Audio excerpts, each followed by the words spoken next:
അങ്ങനെ കല്യാണം കഴിഞ്ഞ് 5 മാസം കഴിഞ്ഞിരിക്കുകയാണ്. അപ്പോൾ അതാ ഷെയ്ക്ക് തിരിച്ചാലയിലേക്ക് പോകാൻ ടൈമായി. അപ്പോൾ അതാ അതിന് വേണ്ടി നമ്മൾ ഡ്രസ്സ് നോക്കാൻ വരുന്ന കുഞ്ഞു വ്ളോഗാണ് കേട്ടോ.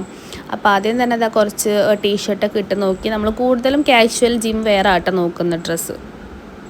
അപ്പോൾ ഇതാ അവിടുന്ന് 2-3 ടീഷർട്ട് എടുത്തു. അതുപോലെ ഹാൻഡ് ടവൽ, ബാത്ത് ടവലൊക്കെ വാങ്ങിച്ചു. അതൊക്കെ ബില്ലടിച്ചതായി ഈ ഒരു ഷോപ്പിൽ കയറി. ദിവസങ്ങൾക്ക് എത്ര പെട്ടെന്നല്ലേ പോകുന്നത്. 5 മാസമൊക്കെ എനിക്കൊരു മാസം കൊണ്ട് പോയ പോലെ തോന്നുന്നുണ്ട്. അങ്ങനെ നമ്മൾ അവിടെ കുറച്ച് ടീഷർട്ടും ഷർട്ടൊക്കെ ഇട്ട് നോക്കി. ഒന്നും സെറ്റായില്ല. അങ്ങനെ നമ്മൾ പാൻറ്റ്സ് നോക്കാമെന്ന് വിചാരിച്ചു കേട്ടോ. അങ്ങനെ പാൻറ്റ് ഒരുപാട് നമ്മൾ നോക്കി. അവരൊരുപാട് ഞങ്ങൾക്ക് വലിച്ച് വാരിട്ട് കാണിച്ചു തന്നു കേട്ടോ. അതുകൊണ്ട് പിന്നെ നമുക്ക് വേറെ ഷോപ്പിലേക്ക് പോകേണ്ട ആവശ്യം വന്നില്ല. ഇവിടെ തന്നെ കുറച്ച് പാൻറ്റ്സൊക്കെ വാങ്ങിച്ചിട്ടുണ്ടായിരുന്നു. ജീൻസും ലെനിൻ്റെ പാൻറ്റും ട്രാക്കും ഇങ്ങനത്തെ കുറച്ച് ഐറ്റംസൊക്കെ 4-5 പാൻറ്റും നമ്മൾ വാങ്ങിച്ചു. അത് കഴിഞ്ഞിട്ട് നേരെ ബില്ല് ചെയ്ത് കഴിഞ്ഞിട്ട് നമ്മൾ നേരെ മാക്സിൽ പോയി. അവിടുന്ന് 2 ടീഷർട്ട് വാങ്ങിച്ചിട്ടുണ്ടായിരുന്നു കേട്ടോ. അപ്പോഴത്തേക്ക് സമയം 4 മണി ആയിട്ടുണ്ടായിരുന്നു. നമ്മളൊന്നും കഴിച്ചിട്ടുണ്ടായിരുന്നില്ല. അങ്ങനെ നേരെ ഫുഡ് കഴിക്കാൻ കയറി. ഫുഡൊക്കെ കഴിച്ചു വീട്ടിലെത്തി. എന്നിട്ട് ഞാൻ ഷെയ്യൊന്ന് പുറത്തേക്ക് പോയി വീണ്ടും. കാരണം ഷെയ്ക്ക് കുറച്ച് സ്കിൻ കെയർ ഐറ്റംസൊക്കെ വാങ്ങിക്കാനുണ്ടായിരുന്നു കേട്ടോ. ഫേസ് വാഷ്, അതേപോലെ സൺസ്ക്രീനൊക്കെ വാങ്ങിക്കാനുണ്ടായിരുന്നു.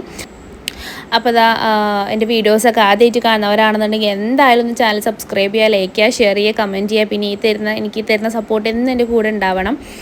അപ്പോൾ അതാ ഷെയ് പോകുന്ന വീഡിയോസ് ഞാൻ പതിയെ ഓരോന്നായിട്ട് ഇടാട്ടോ. അങ്ങനെ നമ്മളിതാ സ്കിൻ കെയർ കാര്യങ്ങളൊക്കെ ഓരോന്ന് വാങ്ങിച്ചു, ബില്ലടിച്ചു. അത് കഴിഞ്ഞിട്ട് നമ്മൾ നേരെ സ്പോർട്സിൻ്റെ ഷോപ്പിലായിട്ടോ പോയത്. ഷെയ്ക്ക് കുറച്ച് ജേഴ്സിയും കാര്യങ്ങളൊക്കെ വാങ്ങിക്കാനുണ്ടായിരുന്നു. അപ്പോൾ ബാക്കി വിശേഷങ്ങളൊക്കെ അടുത്ത വീഡിയോയിൽ ഇടാം. അപ്പോൾ ഇന്നത്തേക്ക് ഇത്രയേ ഉള്ളൂ. ബൈ.